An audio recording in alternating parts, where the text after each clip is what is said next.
بسم الله والصلاه والسلام على رسول الله. مساء الفل. النهارده ان شاء الله معانا رينو سانديرو هاتشباك. بسم الله ما شاء الله.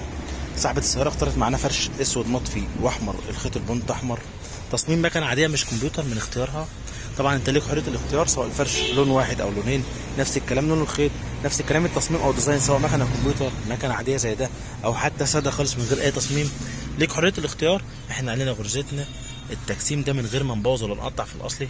طبعا انت حفظت شغلنا، بس لازم اقول كده عشان لو انت اول مره تتابعنا، واقول لك كمان ان انا عندي استعداد افك الفرش ده واوريك الاصل سليم ولا لا، لان بفضل الله هبيع لك شغل مش كلام. والتجسيم ده ملوش اي اثر، لا بنقطع ولا بنخرم في الفرش الاصلي. والاهم من كده ان الفرش يكون مشدود كويس، هتقعد مهما تقعد على الكرسي ولا يهرهر ولا يكشكش ولا يحتاج يتشد. بفضل الله مش عندنا الكلام ده خالص. بص الغرزه اللي في الدوران، بص الغرزه اللي في المخدع ما شاء الله، جنب جنب وباب كانك قدام العربيه عشان تستلم الشغل. ولو لقيت اي ملحوظه قول على طول. ما شاء الله. ادي الغرزه اللي في الدوران.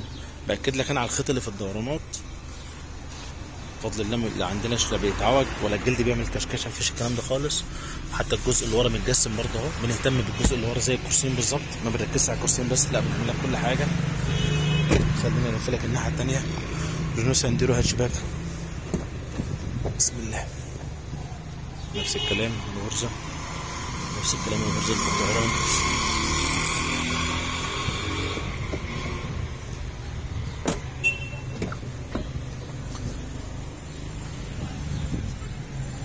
ما شاء الله. فرش اسود مطفي واحمر، خيط احمر. اسف لو طولت عليكم، اتمنى تتابعونا على طول، ما تنسوش مننا. اشكركم شكرا جزيلا. السلام عليكم.